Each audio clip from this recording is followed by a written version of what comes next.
Estou gravando essa live para falar sobre a intervenção militar no Rio de Janeiro. A intervenção militar no Rio de Janeiro não é o que parece. Bom, por que eu não estou mais fazendo live no Facebook? Porque aquele canalha do Zuckerberg me excluiu. Ele deletou as minhas contas. Então saibam que nós estamos em guerra contra as grandes corporações e que elas estão fazendo tudo para calar as vozes que falam verdades.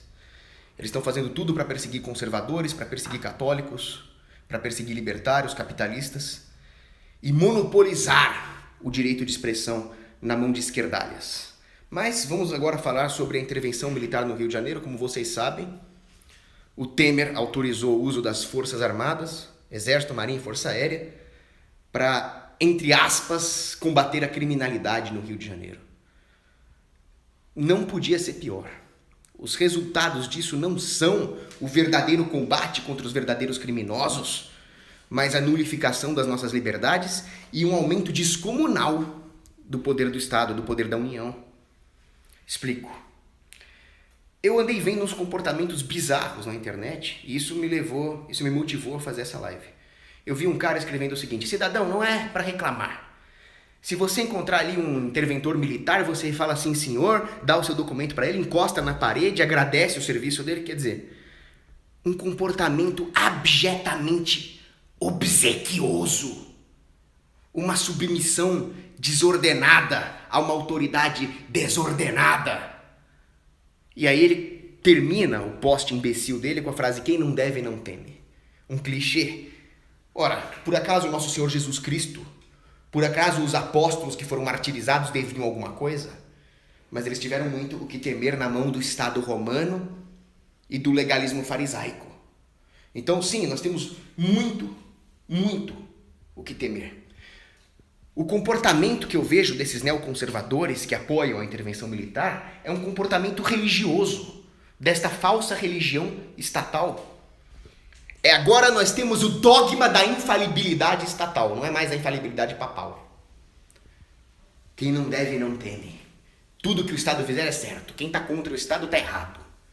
Olha o teor religioso do estatismo desses caras. Primeira coisa, se você concorda que um inocente perca as suas liberdades civis, perca a sua privacidade, pagando pelo erro dos criminosos, você já perdeu toda a base moral. Você já está perdido. E qualquer argumento que você der não tem nenhuma base teleológica, já que você não vê o bem do indivíduo como uma finalidade em si mesma. Então não dá nem para argumentar com um cara desse. Nós vemos que esses neocons, essa direita ideológica, em nada difere da esquerda, no sentido de querer que inocentes paguem pelo erro dos criminosos. Os neocons defendem que o cidadão comum perca a sua liberdade porque existem criminosos no Rio de Janeiro.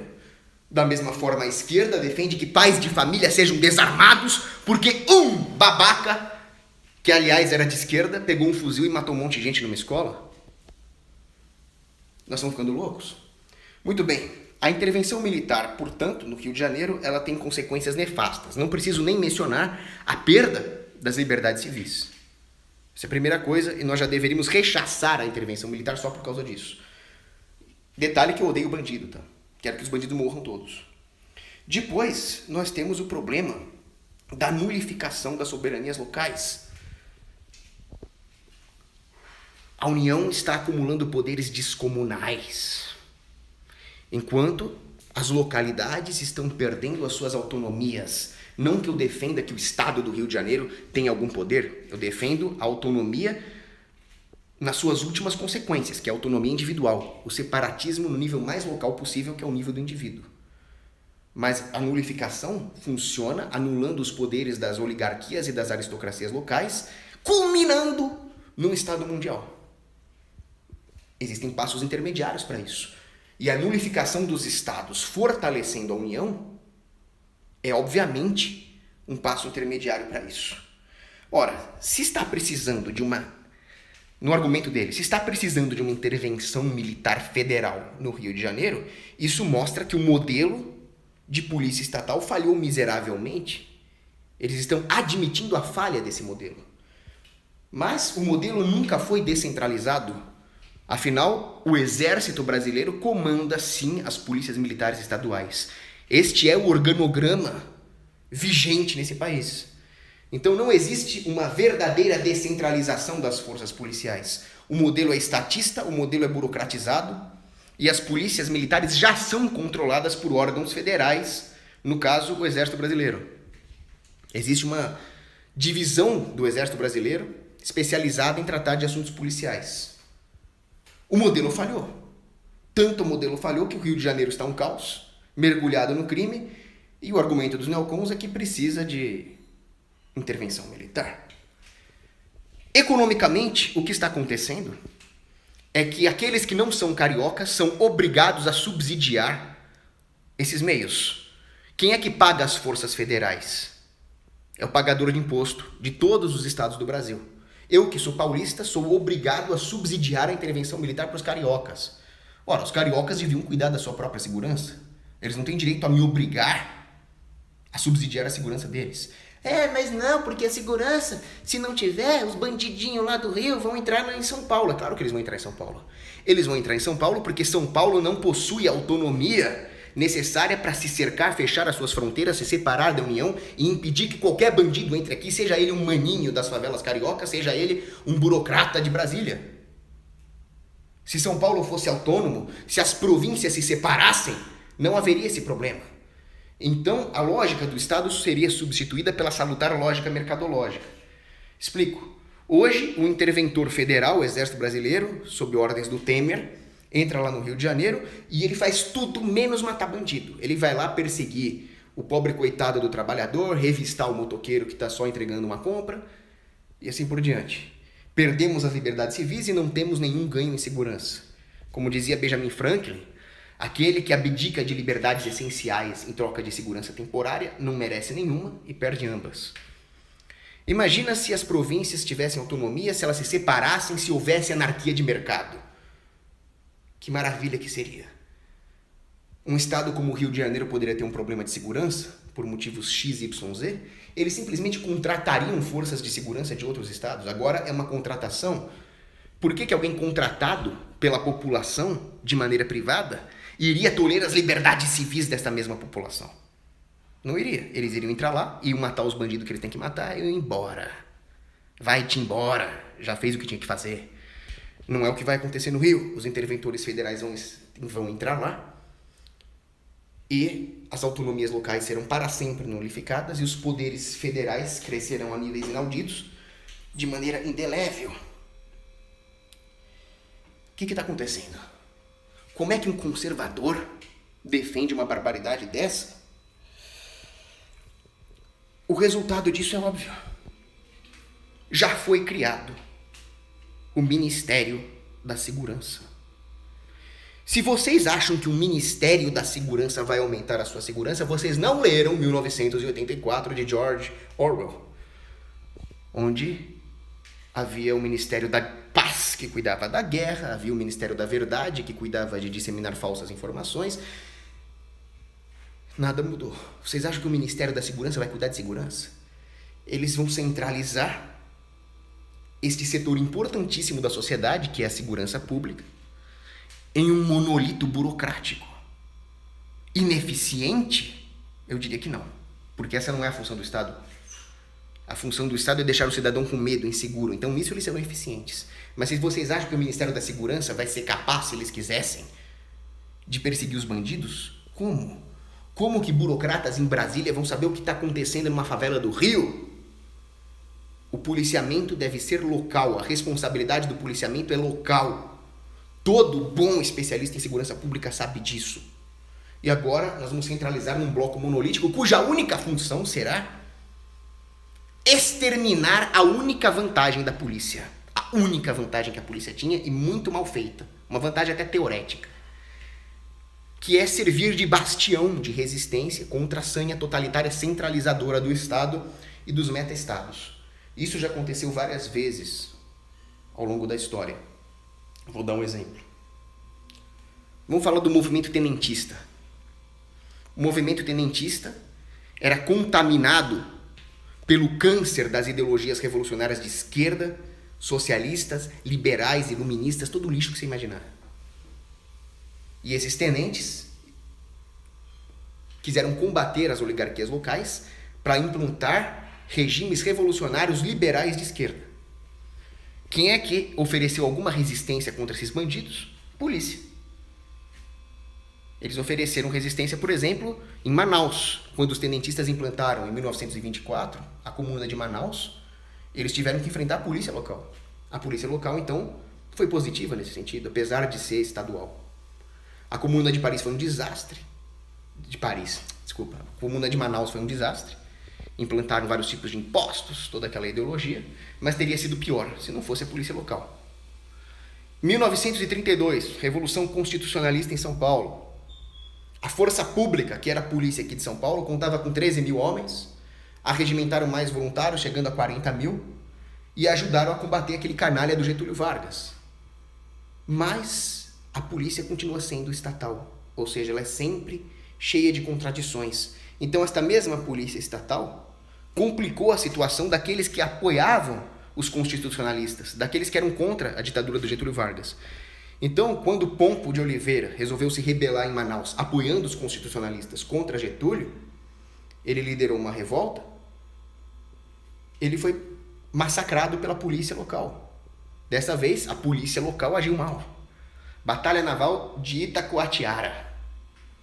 Essa batalha naval foi única na América Latina, em águas internas, e foi uma batalha onde os apoiadores da Revolução Constitucionalista perderam por causa da polícia. Então, qual é a lição que nós aprendemos com isso? Olha que interessante. Movimento tenentista, contaminado pela ideologia liberal, teve duas fases. Uma fase marcada por ideologias coletivistas, que foi o tenentismo propriamente dito, e outra que foi o tenentismo antigetulista. Isso era bom. Mas vejam que aquilo que o segundo movimento combatia foi resultado do primeiro. Isso demonstra toda a contradição gerada pelo liberalismo, ou por qualquer ideologia iluminista, por qualquer ideologia que seja, já que elas perdem as bases metafísicas. E no meio de tudo isso, o que é a polícia estatal? A polícia estatal é um monstro amoral, sem nenhum tipo de deliberação moral. Eles apenas seguem ordens, e quando eles agem bem, é uma coincidência absurda, e quando eles agem mal, é da própria natureza do Estado, que explora as próprias contradições geradas pelas teorias estatistas, principalmente o liberalismo, que faz com que nós não enxerguemos o mal que o Estado é, ou este falso conservadorismo que lambe as botas que nos esmagam. E qual é o resultado disso? O resultado disto é que o vácuo metafísico, que gera óbvias contradições, é explorado pelo pior tipo de gente, que estabelece um arcabouço legal nominalista que a polícia segue cegamente e, obviamente, ela comete os piores tipos de injustiças. E essas injustiças são aplaudidas pelos legalistas, os mesmos lambibotas que apoiam a intervenção estatal, que apoiam a intervenção federal do Temer. E com isso, o sistema vai se centralizando cada vez mais. Pensem. Se o sistema é cheio de contradições, e se essas contradições são exploradas por especialistas, usurpadores profissionais em manipulação, é claro que a tendência será uma centralização de todo esse sistema. É por isso que James Madison, no Federalist Paper 41, muito bem explicou. No final das contas, todo o poder local será nulificado e o Congresso vai cuidar de cada minúcia dos assuntos policiais locais. Mas não é o que está acontecendo? Essa frase do James Madison é profética. O que o Temer está fazendo, esse Ministério da Segurança, é a concretização no Brasil desta constatação profética de James Madison, que, na minha opinião, é o maior federalista de todos. O cara era só mitagem. Onde é que realmente está o problema? O problema está no fato de que as pessoas acham que elas não precisam ter responsabilidade em relação à segurança das suas localidades. Elas delegam isso, é mais fácil delegar. Quando aparece um cara e começa a falar em coisas como privatização da segurança, não falta gente para dizer que ele é um autista não, gordo, virgão, descabelado. São pressões morais. E as pessoas têm medo dessa pressão moral. É muito confortável você ir atrás da horda. Você fala, não, os bandidos estão à solta, tem que ter intervenção federal. É fácil fazer isso. O difícil é você dar um tapa na cara das pessoas e falar, a responsabilidade da segurança é nossa, o cidadão que tem que estar armado. O Estado só atrapalha. Quando você faz isso, você entra numa zona de desconforto. Mas quando você não faz isso, nos lembra o grande escritor Henry Miller, você nulifica a si próprio. E nesta nulificação de si próprio, nós perdemos a autonomia de reagir contra tudo que está acontecendo. Eu vejo absurdidades, bizarrices até no meio libertário. Até no meio libertário! Eu vi o Rafael Lima, o Hyde dos Ideias Radicais. Espero que eu tenha entendido errado. Já me desculpo antecipadamente se eu entendi errado, mas pelo que eu entendi, e eu não sou ruim de interpretação de texto, ele estava defendendo a unificação das polícias civis, militares e federais. Vocês estão ficando loucos? Quanto mais fragmentadas elas estiverem, menor a chance de criar centros de gravidade artificiais a serem explorados por burocratas que usem o próprio legalismo que permeia o sistema castrense para acumular poderes. É bom que elas estejam fragmentadas. A unificação das polícias seria uma tragédia. Mas aí elas não conseguem se comunicar entre si. Bom, primeiro que a maior parte do tempo, o objetivo deles é tolher a liberdade do cidadão inocente. Segundo, que imaginem uma polícia no mercado, uma privatização das polícias. A divisão de trabalho não seria nenhum problema. Pelo contrário, através do problema das vantagens comparativas, elas aumentariam a sua eficiência. Nada impediria que uma empresa de investigação prestasse serviços para uma empresa de policial que mete bala. Policiamento ostensivo. Não é isso a causa da ineficiência. A causa da ineficiência, desta aparente ineficiência, é proposital. Então não é bem uma ineficiência. Nós temos que lembrar, antes de tudo, que estes mesmos canalhas interventores federais causaram a criminalidade no Rio de Janeiro. Exemplo, o antropólogo Paulo Storani, que inclusive já foi capitão do BOPE. Ele nos explica como começou a criminalidade no Rio de Janeiro. Como que o Rio de Janeiro chegou a esse ponto. Por que que o Rio de Janeiro é assim, aquela cidade maravilhosa? Drogas. As drogas geram crime. Não. A proibição das drogas gera crime. No fim da década de 70, começo da década de 80, o Rio de Janeiro era habitável. Mas a ditadura militar, que os neocon gostam de lamber as botas, resolveu arrochar a perseguição às drogas. Resultado, surgiu um mercado altamente lucrativo. Os bandidos, piores vagabundos, assaltantes, estuprador, perceberam que seria altamente lucrativo entrar no mercado de drogas, já que o Estado fazia o favor para eles de matar os concorrentes. E aí começou o crime organizado como nós conhecemos hoje, as grandes facções, no Rio de Janeiro, Comando Vermelho, ADA, esses bichos aí. Foi o Estado que criou. Se não existisse a perseguição federal às drogas, não existiria esses bandidos no Rio de Janeiro. E enquanto não liberar todas as drogas sem imposto, vendendo na barraquinha do hippie lá na praia, enquanto não liberar geral as drogas, não vai combater a criminalidade. Não adianta mandar o Judge Dredd pra lá. Já viram o Judge Dredd? This is not a negotiation, it's a judgment. Não adianta mandar esse cara pra lá. Tem que liberar as drogas. Liberar as drogas é uma das principais medidas de segurança pública que nós temos que fazer. Se você é contra liberar as drogas, você é cúmplice dos bandidos, você não me fala que você é conservador. Quem é contra liberar todas as drogas, quem é contra vender crack na barraquinha da esquina, é cúmplice. É culpado pela morte da menininha com bala perdida. Tô falando sério. Vocês são cúmplices. Outra medida óbvia é o armamento da população. Mas de onde veio o Estatuto do Desarmamento?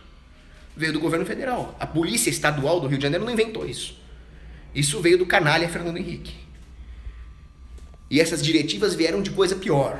ONU, Comissão Trilateral, as coisas do capeta mesmo. Outra coisa, nós temos que aumentar a pena dos bandidos. Temos que acabar com esse negócio de maioridade penal. Temos que ter pena de morte. Quem é que proíbe a pena de morte? É a polícia do Rio? Não. É aquela conversa mole de cláusula pétrea da Constituição. Não pode encostar no vagabundo, não vagabundo, coitadinho do vagabundo. Tem que acabar isso. Temos que matar bandido. Mas de onde vem essa perversão, esse garantismo legal nojento? Vem das esferas federais e meta-estatais. ONU, essas desgraças, não vem dos estados. No final das contas, eu concordo, os estados fazem o enforcement tático destas ingerências federais e meta-estatais. Mas o que você quer fazer? Aumentar o poder da raiz do mal? Vocês estão ficando loucos. Então, o que nós temos que fazer é pedir uma polícia que haja como polícia. Ou seja, uma polícia privada. Então, se entra um parasita, lacaio dos canalhas federais, como esse general Braga Neto, o que uma polícia como o BOPE devia fazer? Devia fazer a sua função. Ô, general Braga Neto, tira essa farda verde oliva que tu é moleque. Pede pra ir embora, general Neto. Pede pra sair, general Neto. Tu vai sair de baixo, de porrada, general Neto. Essa era a função da polícia. Porque aqui é o Rio, aqui não é Brasília. É isso que nós devíamos fazer. Surgiu um livro, Bandidolatria e Democídio. É um livro recém-lançado aqui no Brasil, os autores são brasileiros, um livro excelente. E explica como o governo se vale da própria criminalidade para aumentar o seu poder e para matar a população. Se o governo ele mesmo saísse atirando na população, eles iam perder um pouco do seu capital psicossocial, no mínimo. Então eles usam a bandidagem como um serviço terceirizado para manter a população sob o medo e assim expandir o seu poder. E eles parasitam as próprias ideias conservadoras de ódio aos bandidos, e o ódio aos bandidos é saudável, para aumentar o seu poder. É aquilo que Nietzsche falava. O monstro, e ele se refere ao Estado, ele desejará ser rodeado de homens heróicos e honrados. Ele desejará se aquecer sob o sol da consciência moral. O frio monstro. Esse frio monstro é o Estado. E é exatamente isso que está acontecendo. De medo dos bandidos comuns, estamos apoiando um acúmulo de poder na mão de bandidos ainda piores. Vocês estão loucos. Nós não podemos deixar isso acontecer. Temos que ser contra o bandido estatal antes de mais nada. Porque se nós nos livrarmos dos bandidos estatais, nós nos livraremos de todos os outros bandidos. É simples. O garantismo legal que eu citei aqui, por exemplo. Essa ideologia maldita de Luigi Ferrajoli. Toda contaminada de liberalismo iluminista também. Respaldada pelo objeto monstro do positivismo jurídico. É ele que não deixa o bandidinho ser punido, porque ele coloca as leis positivadas acima da moral e eles admitem isso. Eles colocam validade jurídica, né? O quanto que uma lei deve ser aplicada, aquele tipo de coisa que positivista gosta, acima da justiça, que é o próprio Norberto Bobbio admitia que tem que ter um lastro no plano ideal. Mais do que no plano nominal. E esse nominalismo jurídico, já fiz até uma live sobre isso, é a causa do coitadismo bandidal. É isso que aumenta o crime. E quando as fezes começam a atingir um ventilador, ao invés de primeiro rechaçar o bandido estatal que causou todo o problema, nós damos mais poder na mão dele. Isso é nonsense. Vocês veem aquele atirador lá, agora na Flórida. Antifa, democrata, pegou arma e matou os inocentes. O que a esquerda quer fazer? Tirar as armas dos inocentes. Mas vão pro inferno esses caras. Mas qual é a causa? A causa é o politicamente correto. O cara era psicopata, queria matar todo mundo, desenhava suástica no armário. E ninguém podia encostar a mão nele porque é politicamente incorreto. Os inocentes pagam duplamente. Pagam porque eles não podem exercer o seu justo direito de discriminar um psicopata desse. Pagam tomando tiro e pagam perdendo as suas armas. E nós não vamos sair dessa situação abjeta, esdrúxula, estapafúrdia, enquanto nós não enxergarmos que o pior bandido de todos é o Estado. É isso. Só que o problema é o seguinte, pessoal. Agora, como é que eu faço para parar essa live sem perder a live? Porque eu nunca fiz isso antes. Eu quero salvar a live e eu não sei como.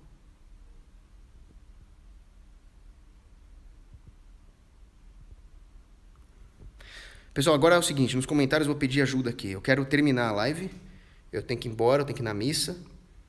E tem um xizinho aqui em cima, aqui é o YouTube, né? Como é que eu faço para terminar esse negócio sem perder a live? É automático?